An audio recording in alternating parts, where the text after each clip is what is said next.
Hello, my name is Ted, and today I'm going to be talking to you about Kenneth Copeland's dream. This particular day or this particular night, he had a dream, and it's all about 2020. But I'm going to disagree with him on that. Why? Because I'm going to tell you about that in a minute. But before I do, I got to share this with you. It's so exciting to know that you can know beyond the shadow of the doubt if you are saved. How? Well, we're going to find out right now.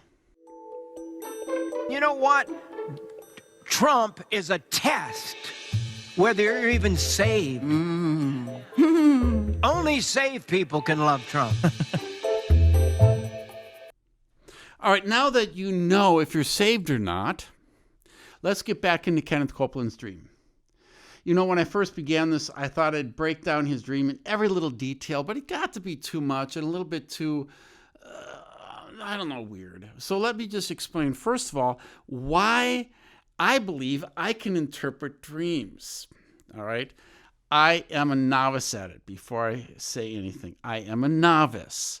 I'm not great. I read a book years ago. And while I was reading that book, I was on the mission field. I was in the Congo for several years. My kids were both born there. My wife and I were both out in the Congo. And another missionary couple were stationed in the same area as us. And that missionary couple were having a discussion with each other. And the wife said to the husband, "I had a dream last night." My ears perked up. I'm reading about dreams, so this will be interesting. And she gave the easiest dream I've ever heard to interpret.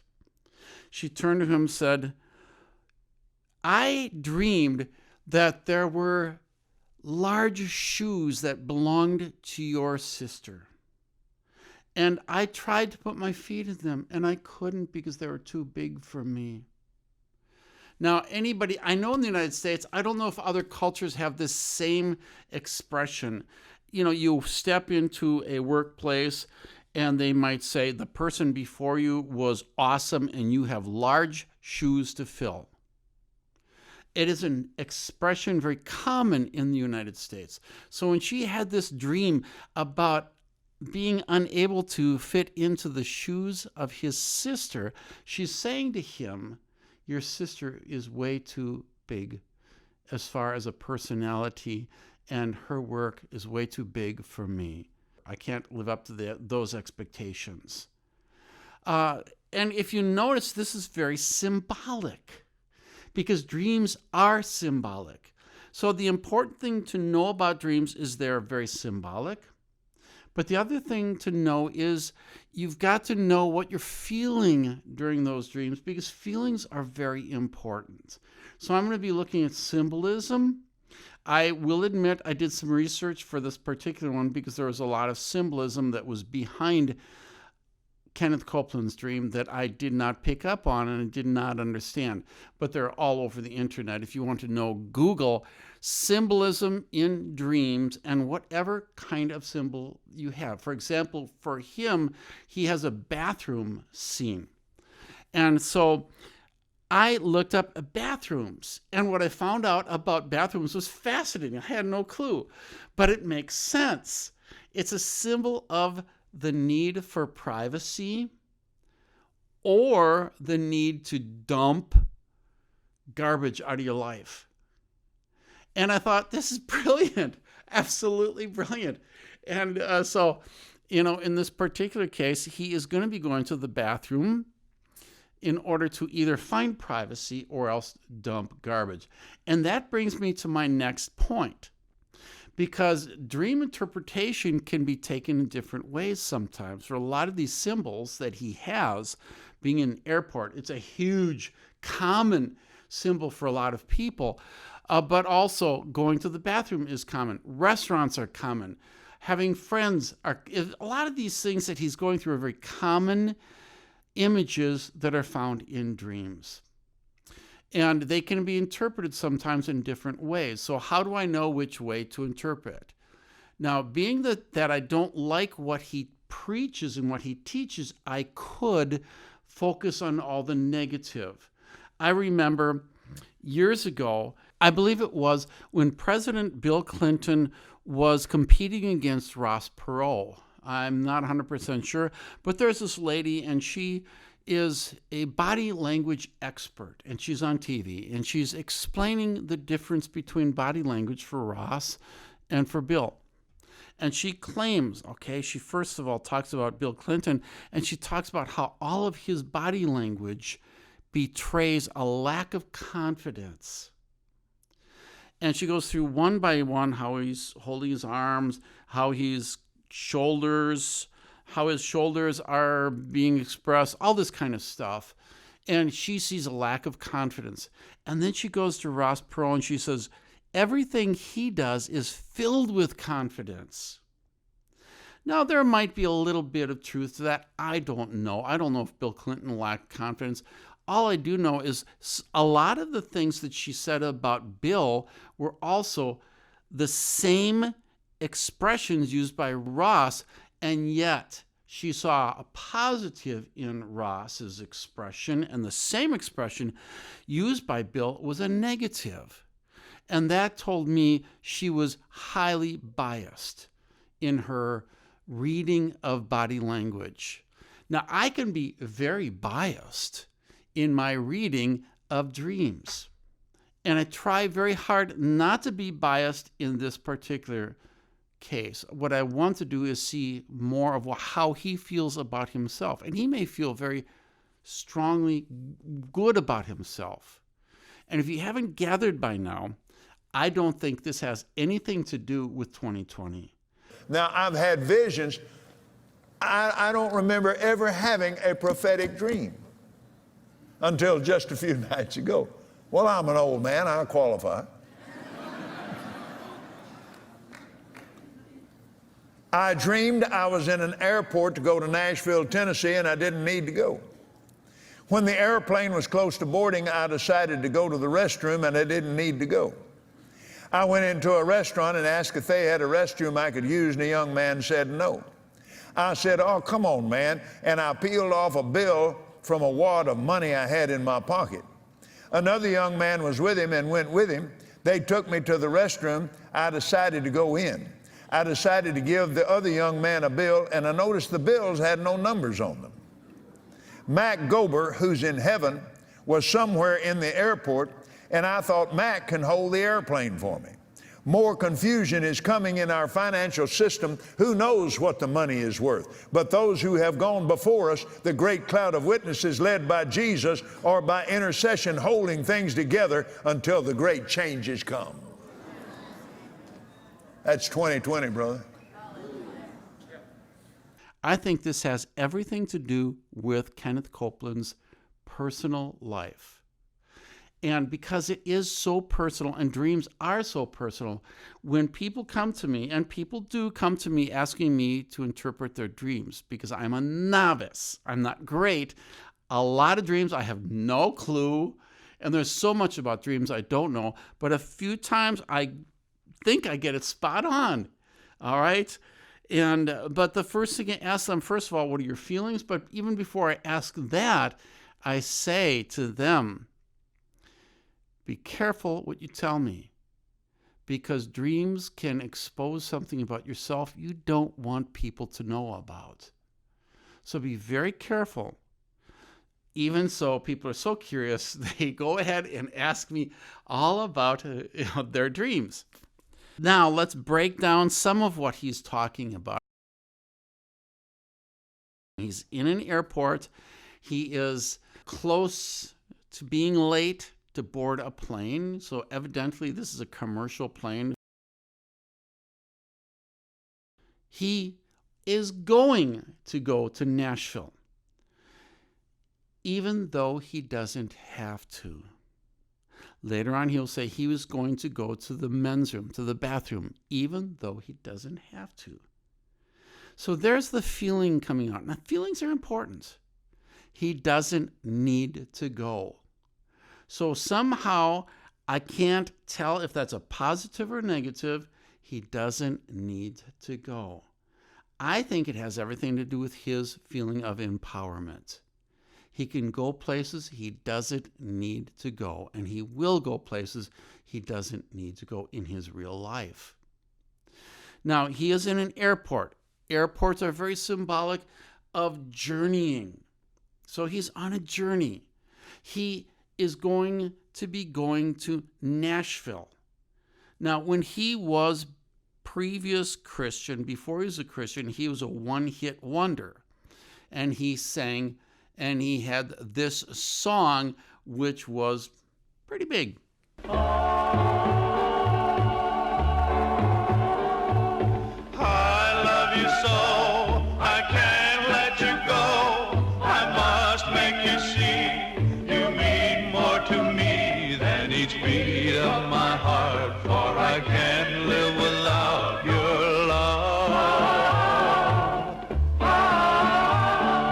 All right, so is he trying to go back? Is he wanting to go back? Or is he thinking about going back to his past time before he was a Christian?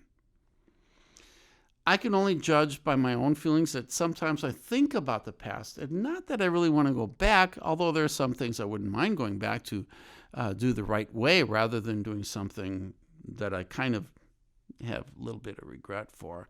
I don't have huge regrets, but I do have a few small regrets. So I wouldn't mind going back. And so I might revisit my past and look back and say, I wish I would have done it differently. I wish I could have done something. But he wants to, or else he is in his own real life going back to his past, perhaps only in his thoughts. Maybe he's thinking back in those days when he was a one-hit wonder. Maybe he has wonderful feelings. Those were the good days before I had all this intense stuff going on in my life. I don't know. I have no idea. This is very questionable. But he is on the journey to go back somehow to his past. But on that journey, he decides to use the bathroom. Not that he has to, but he's going to anyway. And he ends up going to a restaurant. Restaurants are very symbolic of finding nourishment outside of your family and friends. And he talks to the person at the restaurant. I would like to use the bathroom. And he says, you can't go. All right, so there is a boundary. There is a rule that needs to be overcome. How does he overcome? How does he get past that boundary? He pulls out a big, huge wad of money, and he flips off a bill and hands it to the guy. He says, now do you have a bathroom ready? And of course, he buys his way past the rules. Now, of course, we know somehow in his real life, he sees that his money, or is it money? See, money can represent your own person, your own self-worth. So maybe his own self-worth or his money is finding a way to buy past those rules and regulations and those boundaries that people face and that everybody else has to live by. But he can get past it. So in a way, he is elite. He can get past because he has either so much self-worth, something about himself that he can give to people, or so much money. Now, he gets to the bathroom, and there's somebody else who is from the restaurant who joins him, and he hands another bill to that person. That, to me, says he believes in his heart that he is very generous. This is very symbolic because he's so generous with his money, with his wad of money that he has so much of, he's very generous with. So this tells me that he believes in his heart that he's extremely generous, and he might be. So in order to find his privacy, in order to break the rules, he gives of himself, he gives of his money, and it buys that way past, and he finds what he needs. At this point, he realizes that his wad of money and the bill he's handing these guys have no numbers on them. All right, he believes that this is a sign that in 2020 the economy is going to be very unpredictable. Nevertheless, it will be held together by people in heaven who've gone before him until the big change comes. Why is there no number on those bills? He believes it's because of the economy being unpredictable. My first thought was maybe he thinks his own personal wealth is unpredictable. But there's something else here too. His self-worth, represented in that money, that wad of money, is a mystery. He doesn't know his self-worth. Or he may be having a struggle with his own personal finances. Or maybe he thinks the economy is very unstable and he's worried about that. I don't know. These are things that I really don't know.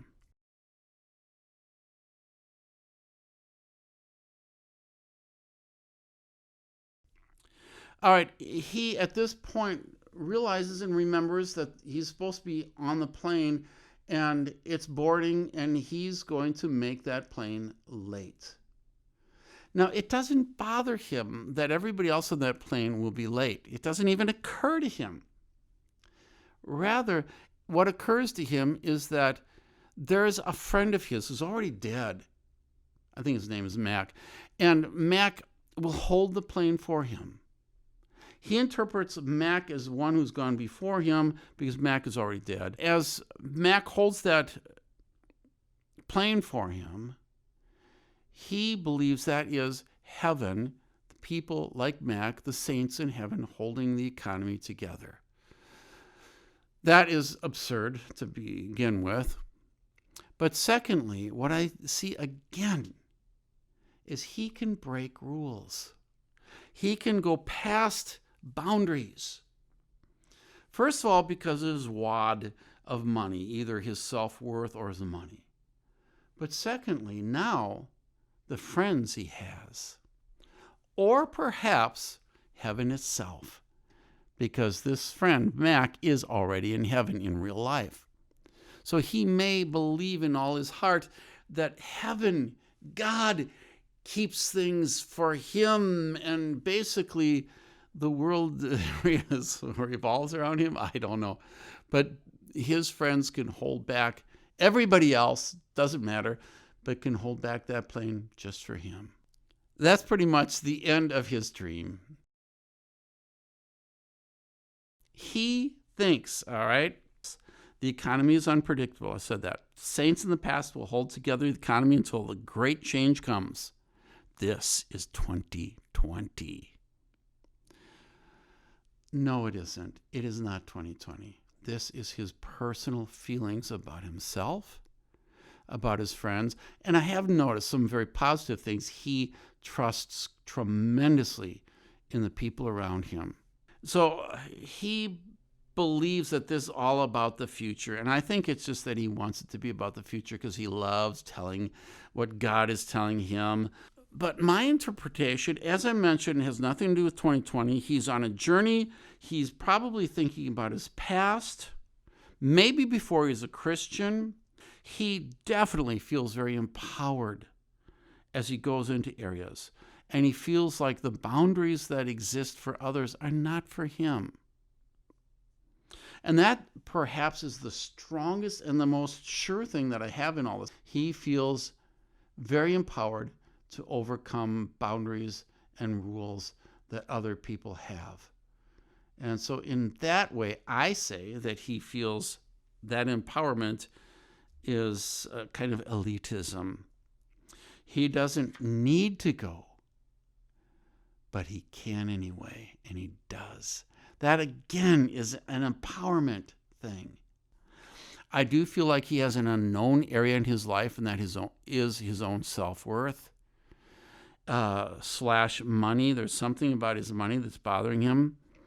I think he feels very confident that he is a very generous person. This is Ted. Have a fantastic day, and we'll see you next time. Bye.